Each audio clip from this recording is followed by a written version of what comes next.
Thank you so much, Meredith, for the kind introduction. So I would like to thank all of you to join us today for this Federal Budget Symposium session on academia. As Meredith pointed out, CSPC has been organizing such sessions and insightful workshops. So please visit the website to get more information on upcoming workshops and symposium. As Meredith also pointed out, I'm Tushar Patel from University of Lethbridge, an associate professor and a Canada Research Chair in biophysics. Before I begin, I would like to acknowledge that the University of Lethbridge's indigenous name is Iniskum, meaning Sacred Buffalo Stone, and that the University of Lethbridge is located at the traditional Blackfoot Confederacy territory. So we have a very impressive list of panelists with us today, and I'd like to briefly introduce all of them to the audience. First of all, we have Dr. Aminah Robinson-Fayek, who is the Vice President, Research and Innovation and a Professor of Engineering here at the University of Alberta in the province of Alberta. Dr. Robinson-Fayek's research has been recognized by Tier 1 Canada Research Chair programs as well as NSERC Industrial Research Chair programs, a very eminent scientist. Next on the panel list, we have Dr. Stephen Liss, who is the Vice President, Research and Innovation at the Toronto Metropolitan University. Dr. Liss is also former Vice Principal Research at the University of Guelph and Queen's University. And he's also a very eminent researcher with the research focus on environmental biotechnology and engineering research. Next up, we have Dr. Malcolm Campbell, Vice President of Research at the University of Guelph. Dr. Campbell has a strong research background in genome biology and genetics and represents the University of Guelph to Canada's first Research Excellence Fund initiative, known as Food from Thought. We also have Dr. Priya Muralidharan. Priya is the Canadian Association of Postdoctoral Scholar President and works as a postdoctoral fellow at the Simon Fraser University. Another biophysicist in this panel. Her research is focused on ion channel biophysics in cardiomyocyte. Last but not least, we have another CSPC colleague who I know for a long time now, Miss Sarah Laframboise. Sarah works for, or she actually started, Support Our Science organization. She's also pursuing her PhD when she finds time at the University of Ottawa and investigates how we can use yeast as a model system to study human diseases. And she was the editor-in-chief of the last 3 CSPC magazines as well. So with that, I thank all of the panelists. I thank all the audience to joining us today for this session. I would request each panelist to give a brief overview of their impressions of the federal budget in academia before we start the question answer period. And I would start with Dr. Robinson-Fayek as the first speaker. Thank you very much, Tushar, for that kind introduction. And thank you for inviting me today to speak with you. I'd like to just start by saying that the University of Alberta is very appreciative of the existing federal government support in research and innovation. For us, most notably, is the Canadian Critical Drug Initiative and the Prairie Hub, which is a result of the Canadian Biomedical Research Fund competition.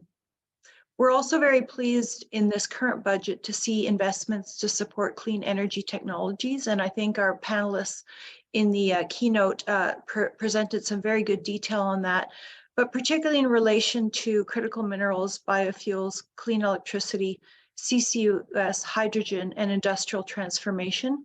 And we're pretty keen to see how the investment in the Strategic Innovation Fund will play out, particularly for the ability for post-secondary institutions to work closely with industry in deploying some of these technologies. The Canada Innovation Corporation also is promising in terms of supporting global innovation clusters, intellectual property, and funding for some of the advanced research that we all do in areas related to artificial intelligence, quantum, genomics, and life sciences. So as the Government of Canada endeavours to build an improved innovation sector, we know that research-intensive universities play a significant role in many ways, particularly in developing the talent necessary for innovation and for making the groundbreaking discoveries that lead to go from fundamental research through the technology and innovation spectrum. We also know that Canadian universities are key partners in the private sector for research and development, and Canada ranks second in the G7 and third in OECD in the percentage of private sector R&D done in partnership with post-secondary institutions, and that was also illustrated in the keynote presentation. However, we are aware that Budget 2023 is the second consecutive budget with zero incremental dollars for research. And this, of course, comes in a time of high inflation, which means that the stagnation in funding amounts to cuts in real terms to Canadian science. This is, of course, a concern for Canada to remain competitive with its peer countries, particularly countries like the United States, the UK, and Germany, all of which have recognized the importance of investing in research. They're making ambitious investments and significant new commitments to increase support. In the United States, the CHIPS and Science Act includes over $200 million in new funding for fundamental research. So without similar ambition, Canada risks falling behind. Currently, we spend only 1.84% of GDP on research, far behind the OECD average. We do, however, see hope in the report of the advisory panel of the Federal Research Support System, now termed the Bouchard Report, which was released earlier this month. In particular, there are a few things that I'd like to highlight that sound promising to help Canada's research funding ecosystem. There is a call for urgent funding increases of 10% per year for 5 years to the tri-agency's base budgets, and this will be essential to ensure Canada can remain globally competitive in research and innovation. The Canadian Knowledge and Science Foundation also sounds very promising, which would help us to rapidly address emerging research and innovation needs with flexible instruments so that we can increase our capacity to support other parts of the innovation continuum, especially when a program gap is identified that includes things like blended funding and broad eligibility criteria. And this will be really important for addressing some of the grand challenges that we face, not only in Canada, but also around the world. We're also very pleased to see the recommendation in the Bouchard report for more strategic approach to the management of major research facilities.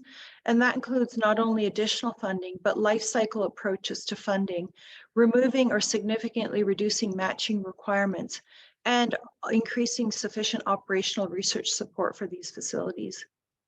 And finally, there is promise in terms of opportunities for universities to manage their Canada Research Chair allocation and their John R. Evans Leadership Fund allocation directly. So with that, I will turn it over to my colleagues for their remarks. Thank you, Tushar. Thank you so much. Dr. Liss, if you could please. So thank you very much for the invitation to be here and to join my colleagues and to have the opportunity to reflect on the budget, but the state of R&D investments historically, where we are today and how we might be heading into the future. I will echo much of the comments that my colleague previously had introduced with respect to particularly investments in green tech and the transitions to decarbonization and the sustainable future and the technologies that will unfold there. And so significant opportunities with respect to industry-facing relationships and the importance of what talent will play to the future of that sector and its role in advancing Canada, as well as Canada's competitiveness as leaders in green and environmental technologies. I think those kinds of investments, as well as the reinforcement of that integrated learning, speaks to that relationship with industry and the connections that universities have strongly forged, as demonstrated by the metrics that were iterated in the presentation earlier. And so I think the continuing to emphasize that and doubling down on that for Canadian universities is an important feature for our success going forward, but our contributions to Canada's priorities, as well as our global competitiveness. And in that sense, I think the most critical gap, particularly in this time, given many of the pressures, is certainly the student support. Well, it's reflected in student aid, but the support systems for graduate students and postdoctoral researchers, given that our private sector receptors for that talent, where a lot of that talent ends up, is really critical. And if we're thinking about that kind of successful trajectory for our private sector initiatives and the growth of the sectors and their competitiveness, the ability to sustain a competitive environment to support the best of talent, both domestically, and to be an attractor for international talent is really critical. This is most poignant in the context of our major urban centers, where cost of living and inflationary pressures has made it very difficult to sustain funding for at a competitive level for graduate students and postdoctoral researchers, as well as the attraction of international researchers to this country, which are critical to our future. So I think there's a bit of a mixed bag of important decisions and absence of decisions that are particularly front and center for us now, and speak to the criticality of where we are at the moment. I look at the budget in terms of the positioning regarding the fundamentals of the Canadian economy and Canada's attempt to recalibrate to position ourselves globally. Having said that, there has been significant eroded gaps in funding and a lapse of a long-term strategy following the implementation of the Naylor report and the reset and rethinking about what that future holds. But I look at what's on the table with respect to national strategies, quantum investments that have been made in cybersecurity, to a significant effort to look globally to our place in the world coming out of the pandemic. And Simon Kennedy shared his perspectives at the CSPC conference in the fall, and looking at Canada being able to compete globally, and how does Canada get there. And I look at significant efforts to build collaborations in South Africa, the final determination with respect to participation in the Square Kilometre Array, to increasing collaborations through a negotiated agreement with Horizon EU, which I think ties us into one of the largest self-funding platforms in the globe. And I look at that, setting the stage for that future. That doesn't bring comfort necessarily when we're struggling with basic budget challenges at our institutions, and particularly sustaining research or supporting the excellence of our researchers, and particularly in pre-competitive areas of investigation and study. And clearly, Canada has certainly dominated and been amongst the top of its peers with respect to publications and reputational positioning with regards to citation amongst the leading scholars and researchers and institutions in the country. But that translation to innovation has plagued the country for a long time. And I think one of the adjustments is also being able to successfully compete in a global innovation ecosystem. So it's one thing to sort of prepare ourselves domestically with respect to what that might represent with respect to the private sector, CIC and other initiatives. But at the end of the day, you have to be able to compete globally and with all countries and all regions of the world. And that's where I think we have not necessarily captured our strength, nor have we looked critically at some of the models in which these successful ecosystems operate and engage. But that's going to be a critical feature if we're going to translate and compete globally and get many companies and private sector initiatives that don't compete globally into that global marketplace. And that's, I think, a critical path forward. And that requires also a significant investment in R&D, and also creating the kind of permeable intersections for movement of talent between industry and the academy, and that mobility also globally as well, both from outside to Canada and from Canada to our amongst our global partners. So I think that it was a missed opportunity in some respects to at least shore up on the critical areas of support that's needed at this juncture, recognizing there are many competing government demands and priorities. But there has to be a greater degree of integration and thinking about where R&D and science and social sciences research and humanities and health research intersect across the country in so many different ways. And nothing is more clear to me than and that includes security, than the Arctic, for example. And so to see the absence of that kind of investment on R&D that's directed towards Arctic initiatives and that are tied and integrated with respect to sovereignty as well as resources and so forth is strikingly challenging to think about when we're not thinking that integrated way. And I think, as Dave pointed out in his presentation, talked about that kind of integrated thinking of and how important that might be to the future of Canada. So thank you. Thank you so much for this insightful perspective, Dr. Liss. So we'll go to Dr. Campbell now. Thank you very much, Tushar, and great to be here, colleagues, with you today. I want to begin by thanking David Waters and Michael Roll for setting the stage so nicely today around the budget overview, how it fits into the global innovation ecosystem, and the challenges of reconciling what we see in the budget with where Canada should be placing itself strategically in that global innovation ecosystem. I'd also like to thank Vice Presidents Robinson Fayek and Liss for doing an excellent job in providing some of the challenges that the post-secondary education sector, more notably the university cohort of 100 universities across the country, the challenges we see with Budget 2023. There's a lot to like about Budget 2023. What's not to like about a Made in Canada plan? What's not to like about creating a strong middle class, creating an affordable economy, and creating a healthy future?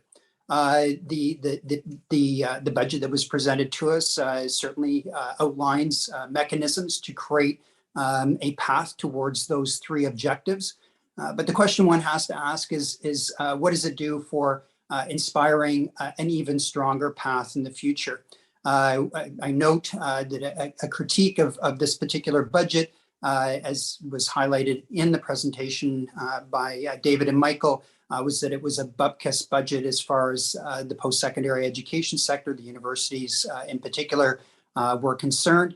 I would say that Global Advantage, that David and Michael doubled down on that and said, if it is a budget about anything, it's about the whole tooth and nothing but the tooth.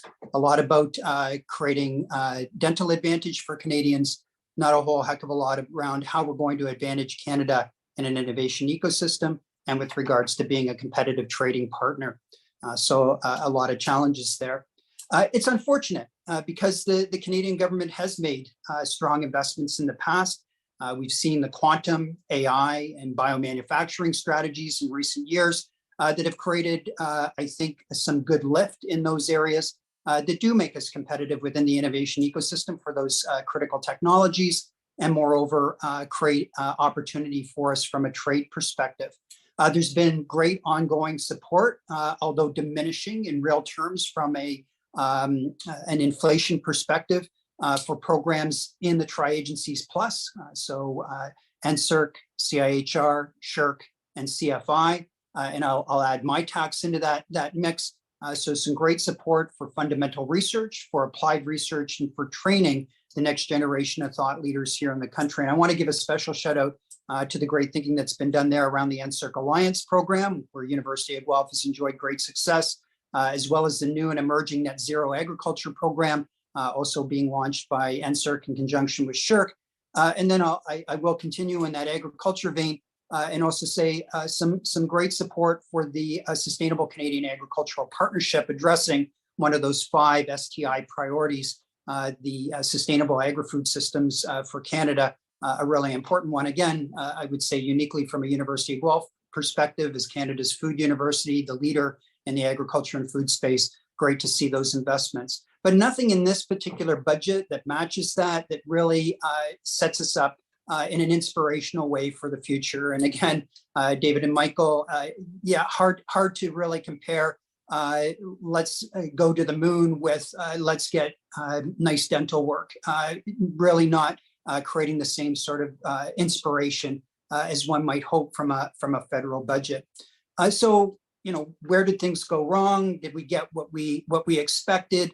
Is this just the direction that things are going to go? And I would say, unfortunately, and maybe a little bit provocatively, I think the post-secondary education sector and universities in particular perhaps got exactly what they deserved. I think we've been rather ineffective. We feel it's self-evident that doing fundamental research and de-risking all the different options, discoveries that can occur, and creating a pathway to innovation following Vannevar Bush's original vision of research fueling innovation. We believe that's self-evident, that it's something that society and federal governments are prepared to support. But I would argue that we've been ineffective at that, and this budget stands as testimony to how ineffective we've been in that regard.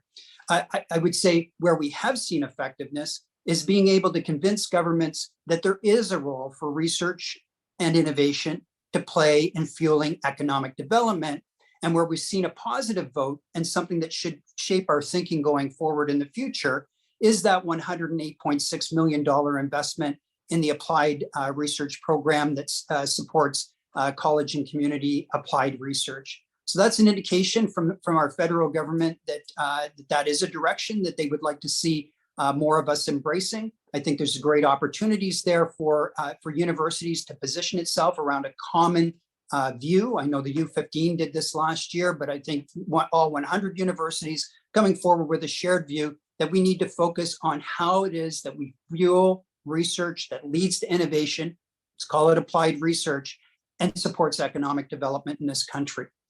Because it's clear that this government feels that, you know, it is sixth in the world after all in terms of university-based and post-secondary education-based R&D, and it feels that it needs to redress the imbalance, being 21st or 24th, depending on the metric, with regards to government investments in R&D and private sector investments in R&D. And they're working to address that through investments in the Canadian Innovation Fund, or the Strategic Innovation Fund, the Canadian Investment Fund, the Canadian Innovation Corporation, and a reconfiguration of the NRC, the movement of those 270 folks from the IRAP program into the CIC. We see there a switch in the balance of investment where it's felt that the way that we're going to create that greater private sector investment that we need is through what looks to me at least like a form of corporate welfare, in that we're going to catalyze somehow R&D within the private sector by virtue of public sector investment in that area. And that's where we see the push taking place. I think we need to provide some correctives around that. I think there are mechanisms to do that. There's some very dominant voices that we need to provide a corrective to some of the points that they are making. But by and large, that's where some of our challenges lie. I think repositioning people's thinking around how innovation actually works, where the de-risking occurs, how the fueling occurs, and thinking about how then one funds that through budget and being consistent in our messaging there, and simultaneously embracing the recommendations of the Bouchard report, which I believe are completely in alignment with what I've just described as our direction forward. Looking forward to the upcoming panel discussion where hopefully I and others can elaborate on these points. Thanks ever so much for the opportunity to pop in with some comments off script today. I might note, Trishar, I felt that Aminah and Stephen had already done a great job on script. I thought this was a nice opportunity to jump off script and hopefully kick off the ensuing panel discussion. Thank you. No, thank you. That was great because we now know the perspectives from 3 different VPRs in different contexts. We now move on to Dr. Priya for her perspective as a postdoctoral fellow leader. Thank you, Tushar. Thank you so much for the organizing committee to give me an opportunity to share my thoughts on behalf of the Canadian Association for the Postdoctoral Scholars. It was great to, share space with such, great speakers here. So thank you for that. I would like to share my thoughts based on, what has been listed out in the 2023 budget, where I would definitely like to, say that there's good amount of focus that's made into Made in Canada plan, affordable energy, good jobs, growing green, clean economy, and then there's good amount of investment. They've at least spoke about investing in the Canadian workers and investing in tomorrow's technology. So when we look into this, I feel when it talks about investing in the Canadian workers and investing in tomorrow's technology, I feel that's heading in the right direction. They've at least, I feel that they understand that the role that the younger generation plays in Canada for shaping this up for the country. And as Mike and Dave were, talking about it earlier, you can already see that there's good amount of grad students and postdocs who play a major role from the university setting up this stage for research in the country. But unfortunately, as they were mentioning, I guess over a period of time, we are not quite sure where these postdocs or grad students head out after university. And that's where I think the focus has to be. Obviously, we know that, we are very thankful, like all the grad students and postdocs, obviously we're very thankful to all our tri-council agencies and my tax for funding us for our research. But there's obviously, there needs more to be done. Our stipends have not been kept up with the rate of inflation. And I liked how Dave and Mike were also talking about it and their, discussion earlier. So when that's not kept up, I think that poses a very big challenge for the younger generation to stay motivated with the research that they are pursuing. And that's a major drawback for why, you don't see the younger generation continue on in industry and university-based research, because I guess we can really foster a good collaborative research environment between the university and when we talk about the private sectors. They need not be completely private. Like when it comes to UBC, I guess there are a lot of startups that start from UBC, and then you have a collaborative lab where, people, the postdocs and grad students get an opportunity, and that, elevates their level of research from the university. So those are some of the ideas that, can play a major role in shaping this up in a way where you do not let a brain drain happen, where all of these postdocs and grad students are fostered with all this great research in the university. Because even I was struck by the fact that when you see the amount of research happening, there's immense amount of research that happens in the university compared to any other country around the world. And we are really blessed to have that opportunity. But if we had a little bit of support from the federal government for that, that would change the game, how this will all turn out for postdocs and grad students. So, in a nutshell, I know there's, they talk about high investment to Canada, like how do you attract high-tech investments to Canada? And there's some kind of planning that is included in the budget, which talks about bringing, doing investments for Nokia and then X4 and some of the other institutions, like some of the other companies. And also they talk about how there was funding that was given in the past to some of the tri-council agencies in 2018. But, obviously it needs to be improved and that has to be taken into account. And that was one of the major drawbacks that I feel is not included in the current budget. And I would say we as, nonprofit organizations who perform voluntary work in supporting the postdoctoral and advocating for postdocs. Obviously, we appreciate, acknowledge the amount of, difficulties and challenges that's being faced by the grad students as well. But on the whole, for grad students as well as for postdocs, we would like to see a very big change in the amount of funding that's been provided to the Tri-Council agencies. And again, not necessary that MITAC should be the only other funding agency which would provide support for the grad students and postdocs. Maybe there has to be multiple other new investments that needs to be made that can highly support the postdocs and the grad students. And also, I know we talk about the fellowship, the sum or the the value of the fellowship that needs to be raised. But I think it does not stop just from that, because not all of the postdocs or grad students are funded by an individual fellowship. Majority of the postdocs and grad students still work under a PI's Tri-Council funding. And I think that's where a lot of support needs to go in, because that would, change the way in the number of postdocs and grad students being supported in the lab to perform good research. And to do that, definitely we need support for, from our Tri-Council funding from the federal government to increase the funding. So I think these are my thoughts about where the changes needs to be made.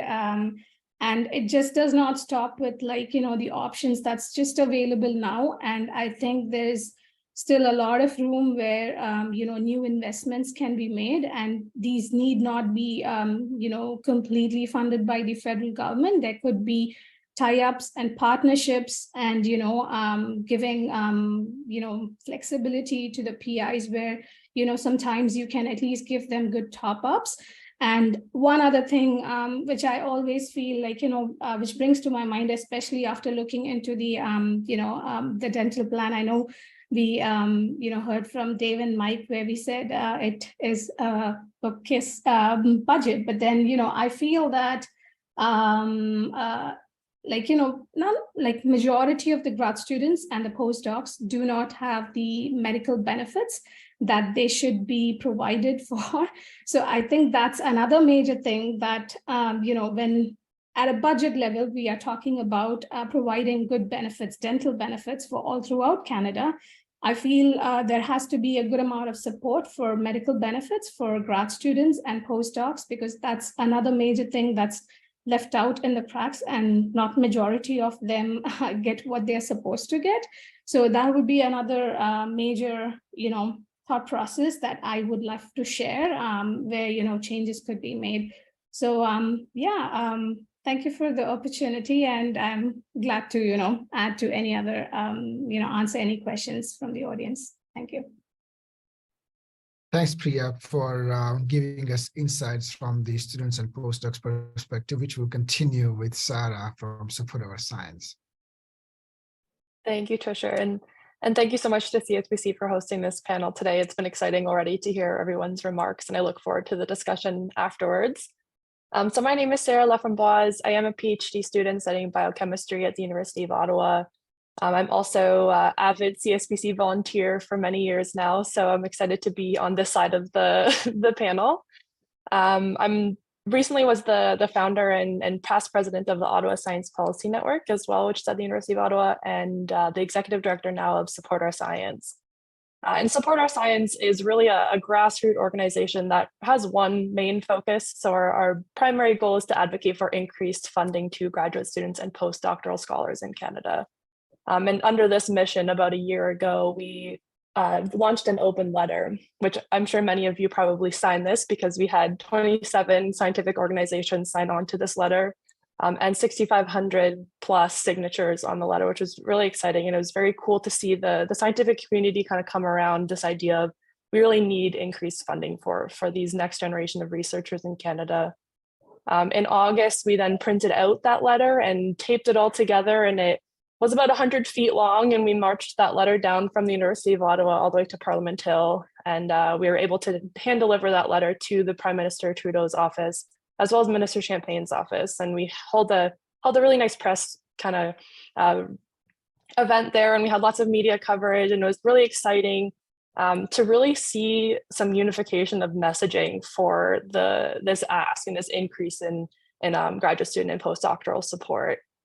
So it was an exciting time. We were able to meet a lot with some policymakers as well. So we connected with many MPs, senators, and ministers who have rallied around us and this mission now. So it was slightly disappointing that in the budget, we didn't necessarily see what we were asking for. And this was obviously a little bit disheartening on a personal level, as I am personally involved in it as well, but also from the advocacy efforts that we had put in for the last year. And I know, just speaking to a lot of people in the community, I think for the first time in these 20 years that we've been waiting for the increase in pay for graduate students, this was a time where we really had a unification of messaging here. And I think that we were all kind of on the same page and asking for similar things. In fact, many of us over the last year have spoken to the House of Commons Standing Committee on Science and Research and declared some of our recommendations. And this was included in their report that came out earlier, I guess mid last year. We also spoke to the advisory panel on the federal research funding support. And we were happy to see recommendations in that Bouchard report that came out, as mentioned already, that 10% increase in funding over the next 5 years. And that included for graduate students and postdocs. So we were excited to see that was included in there and really happy. So I think it was really disheartening, I think, with this the bit mysterious timing of the Bouchard report in relation to the budget as well. So there's kind of that section in the budget that had the little box and said, we'll take the Bouchard report into advisement and figure out what we're going to do with it, essentially. And I think we're a little bit disappointed to see that the timing of that was put in that direction there. And I think the time was going to be used as an excuse to not kind of implement some of the recommendations that were in that. So I think that's an interesting discussion as well. So yeah, I mean, we also, I'm just trying to see if I'm missing anything here. I guess I don't really have to speak too much here about the importance of graduate students and postdocs in the research infrastructure, but I do want to just point out again that this is the front line of our research and innovation. So we can't really speak about research and innovation without talking about graduate students and postdocs who are kind of the hands-on front lines doing this research. And at the end of the day, they haven't really seen a lot of the trickle down of a lot of these targeted investments in science, unfortunately. And while these are fantastic for innovation and they really lead to a lot of great innovation that will come back into the economy, we're kind of leaving our talent at the bottom of this barrel where we're doing the targeted investments, but not necessarily trickling down into the take-home pay of our frontline workers in that capacity. So I just want to make the point that while these targeted investments are really fantastic for innovation and these really targeted approaches, it kind of does leave the graduate students and postdocs behind in this way here.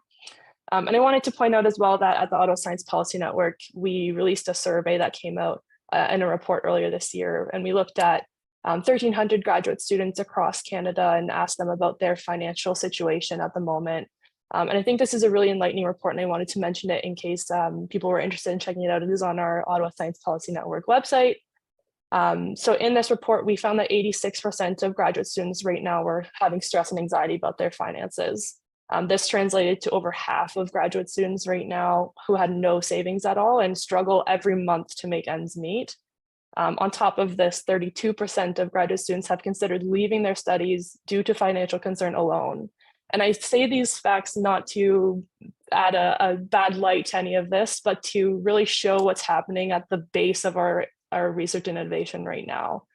These are frightening statistics, I think, and if this is how we are hoping to invest in science and research for the future, this is not how we want that to be happening. We want these students to be able to continue in academia, to be able to continue into a postdoc and be able to move on to all of these highly trained physicians that are increasingly becoming available in industry as well.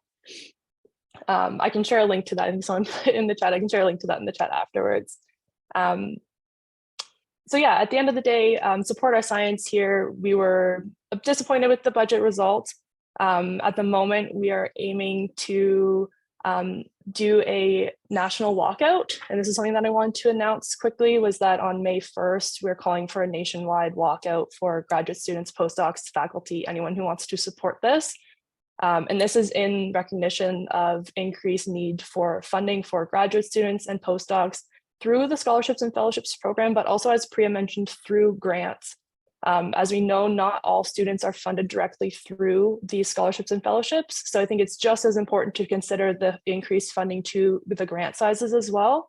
And this will also help with the issues of EDI and diversity interests in all of this as well, because the more we go down this path, the more difference we're seeing between students who are funded through awards and who are not. And this is also a part of the Ottawa Science Policy Network report, where we saw severe differences between students who had awards and who did not.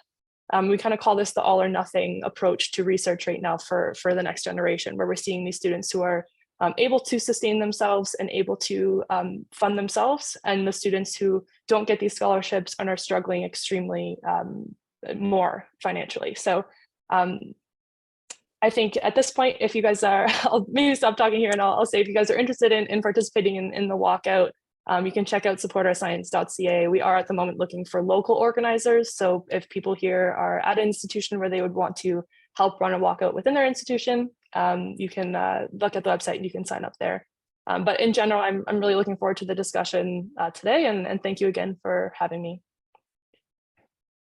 Thanks, Sarah. So this is a great discussion.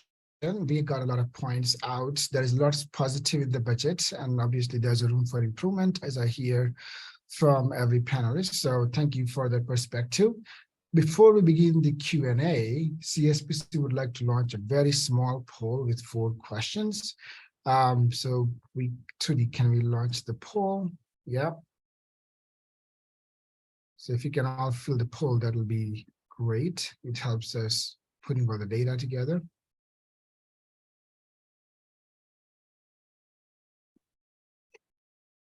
And for the audience who would like to ask questions, please use the Q&A feature at the bottom. I think it's the 4th from the right.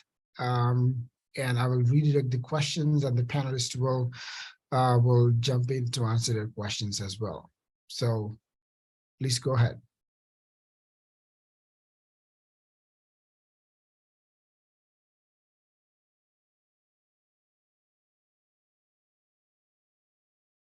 All right, we have first question. Fully agree regarding the problem of all or nothing in awards. For discussion, if universities start paying and supporting medical, dental benefits for graduate students and postdoc appropriately, do we in fact need to increase the funding from NSERC, etc.? So I would ask any of the VPRs if they have suggestions, answers. Please go ahead. Yeah, it's a great question, and I would actually echo what some of my colleagues said. We do, in fact, need to increase the funding for the tri-agencies because many of us support our graduate students through the tri-agency funds that we receive. In fact, the largest portion of our budget when we submit our proposals is for what we call HQP, highly qualified personnel. So we actually want to be able to raise their stipends, which requires larger grant amounts to do that. Thank you. Please go ahead, Steve.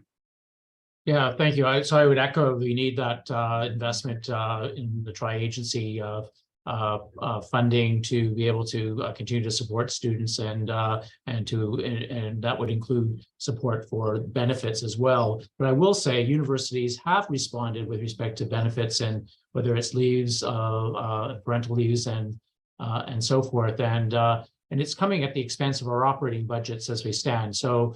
And Malcolm will agree, at least in Ontario, there's a war of attrition with respect to the situation of the university's present budget situations, and of course against inflationary pressures plus other challenges. It's becoming increasingly difficult. In fact, our erosion of our ability to support international students and the internal scholarship and other support systems that we have are significantly challenged. So while there is a spirit of trying to attain equity and doing what's right for our talent and all those who are associated with the university, it's very difficult to think that the universities can do very much more than they're doing now. Thank you. Thank you, Dr. Liss. So the answer to the second question is already been answered, but I'll still highlight the question that says, if they were paid properly in the first place by universities, they wouldn't need the Tri-Council investment to help. I might just add quickly that I think it's the nature of paying a graduate student and a postdoc that is so complex and so comes from so many different sources and is so individualistic for different departments, faculties, universities, that makes this question so complicated. And this is, I think, why this issue hasn't really been addressed in the past 20 years, is because of this nature. Students are paid through so many different situations. It's either their PI or the department or a TA-ship or a federal scholarship or a provincial scholarship even. So I think it's important to understand the whole picture of all of this and where all of that money is coming from in order to really properly answer that question. So I think, like it was reiterated before, investments into the Tri-Councils is where this starts for any PI. Their grant size has to increase before anything else can trickle down. So I'll let Priya add. Thanks, Sarah. Thanks, Sarah. I think I would like to say or point out that yes, we would definitely need an increase in the Tri-Council funding, but it also means that not all of us, as Sarah was saying, like there's a lot of equity issues based on different departments, and not all of us are paid equally. And also, the first place we need to increase the amount or the fellowship amount or the stipend amount, because that in itself is not fair, where we are stuck to the idea of saying, it's fine to pay a postdoc, which was budgeted like 20 years ago, and it's fine for a grad student to get that. So obviously we would strongly need, fund improvements to the Tri-Council agencies. Thank you. Thanks, Priya. So we have go ahead, Dr. Campbell. Thanks, Tushar. I'd just like to follow up on that. I think both Priya and Sarah did a fantastic job of highlighting the fact that the research and innovation engine in this country is on the backs of graduate students and postdocs. And I think every university across this country would be in agreement that we would like to be recompensing that phenomenal workforce, those trainees, the HQP that we work together with at a much higher level than we do. There are multiple components to that, and Sarah's done an excellent job of highlighting that. It's important to remember that there's a partnership here that's a little bit silent or missing from today's discussion, and that is that certainly monies are received from the federal government from the tri-agencies in support of graduate students and postdocs. But the operating expenses of universities are largely a provincial matter, and so there are two components to how this support comes about.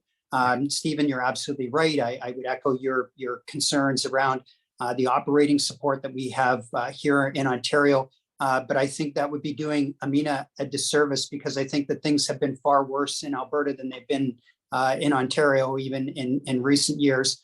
The fact of the matter is that research actually costs universities money.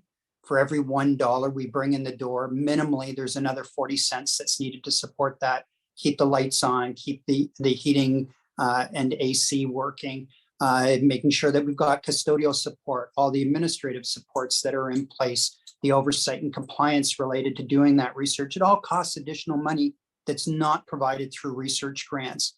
And so there's another form of support that's needed to enable universities to do research at a level that would allow them to provide the proper support for graduate students and postdocs. So there's a multi-component element to this. The Naylor report was excellent on this, the so-called indirect costs that are just not being recouped by universities. That does come from the federal government, and then the other operating costs that come from provincial governments. And those really do need to be elevated to create the robust group of supports that Sarah was alluding to that are necessary to support grad students and postdocs, the engine of research and innovation in this country.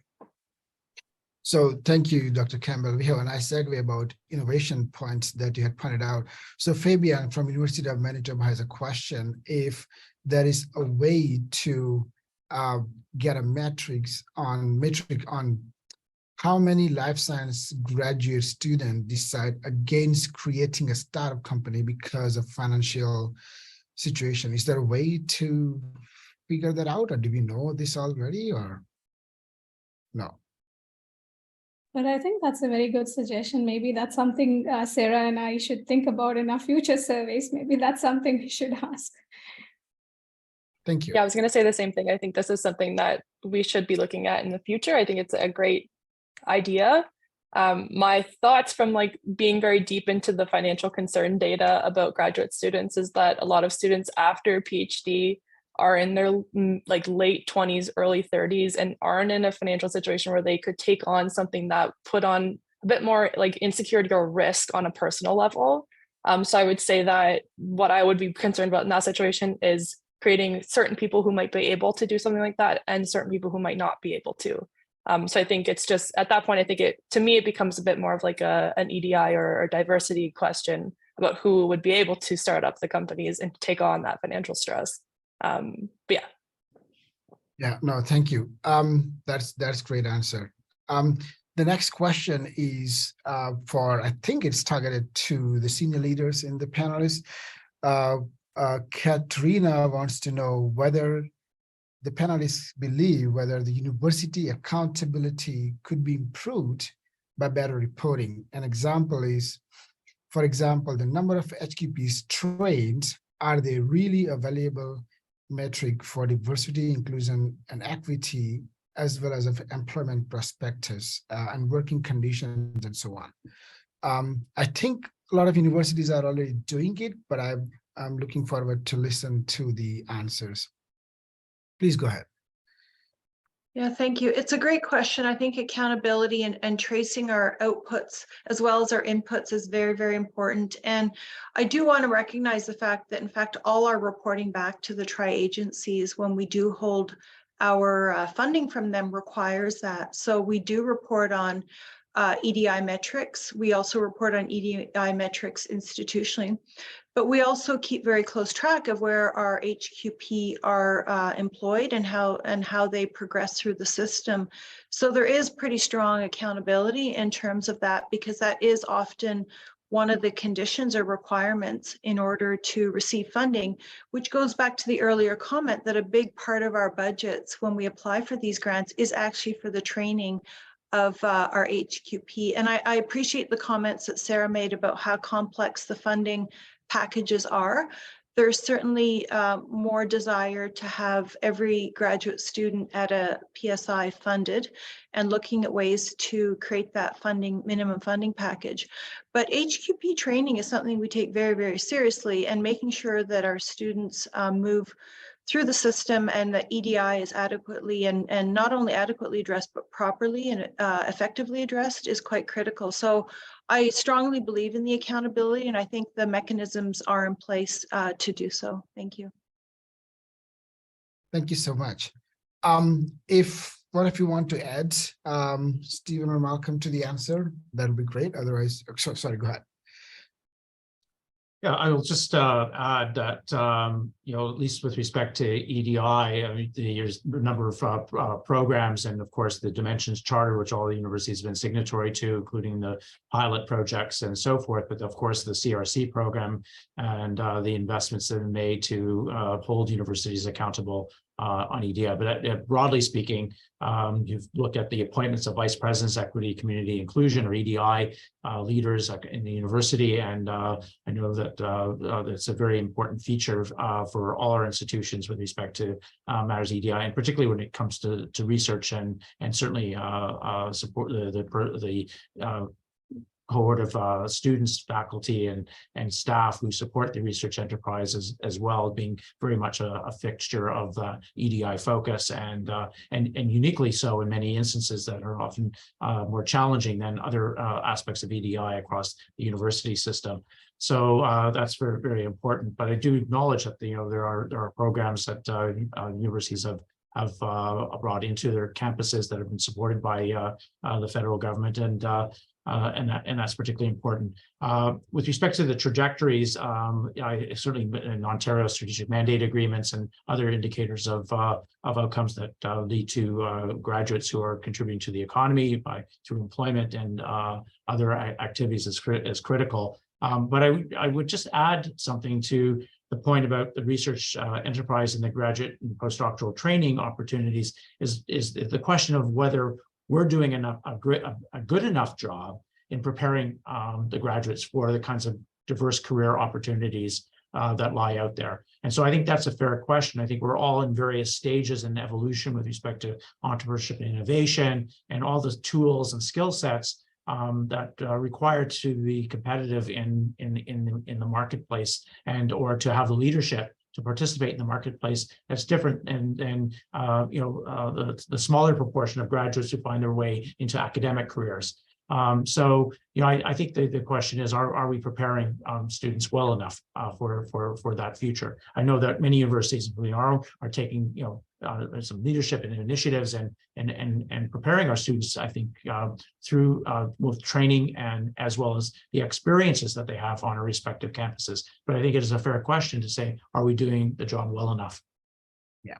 No, thank you. Appreciate that. So we'll have quick remarks from Malcolm, and then we wrap it up. Thanks, Trisha. And I'd like to thank Katerina for the question. It's an excellent one. Katerina, if I've interpreted your question appropriately or correctly, you're really asking a question around what are the accountability measures that universities are held to with regards to the way in which they run research at their respective institutions. And I think it's an excellent question. I think both Aminah and Stephen have provided excellent answers with regards to accountabilities as it relates to equity, diversity, and inclusion. The University of Guelph, we have a very unique situation in that we have a partnership with the provincial government through the Ontario Ministry of Agriculture, Food and Rural Affairs, where there's a $70 million a year transfer of payment that's run through the office that I oversee, the Office of Research, where there are 61 accountability measures, key performance indicators that we're expected to hit on an annual basis in order to sustain that transfer payment. The one thing that I would say about that, which is entirely in keeping with your question, Katerina, is indeed those measures which really do measure impact of what it is that we do in that research and innovation platform that we run on behalf of the provincial government.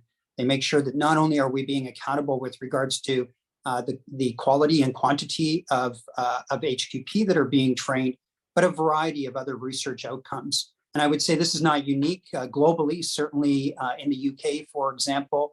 The annual research impact, or pardon me, not the annual, the impact assessment exercise, the periodic review that runs in the UK is a means by which to ensure that the UK universities are being beholden to the public that is paying for the research that is done and that it is being impactful and accruing a benefit for the people of the United Kingdom. I know that the other 99 universities here in Canada would chafe against the notion of having something equivalent here in Canada, but I would say as a university that has 61 accountability measures on an annual basis, that I think it is a mechanism that does ensure that we have outcomes that benefit, in this instance, the people of the province of Ontario, and one could envisage something similar for the people of Canada. So I really like your question. I may be an outlier relative to other VPRs in the country with regards to thinking that this is not a bad idea, but I really like the fact that you raised it, and it's excellent food for thought. Thanks, Katerina. Thank you so much. So we had a great discussion, and I really thank all the panelists and all the audience members here for attending this very insightful session. Before we close this, I have a few announcements to make. So we have extended, the CSPC has extended the panel submission deadline for the annual conference that will be scheduled in November 2023 in Ottawa. It's a wonderful conference. Many of you have been there over the last few years, and if you haven't, please attend this. So the panel submission deadline has been extended to May 5th, so spread the words. We have another session starting at 2:15 Eastern time, so there is a break. But before we go for a break, we will have another poll launched to get some of the feedback for us at CSPC to make sure that we are doing what we should be doing, and if there's any feedback for us to improve ourselves. So yeah, there'll be a short break, and now we have only 10 minutes left for the break, but the next session is scheduled at 2:15, Business and Industry panel. And here they are. Well, thanks everyone. Thank you so much.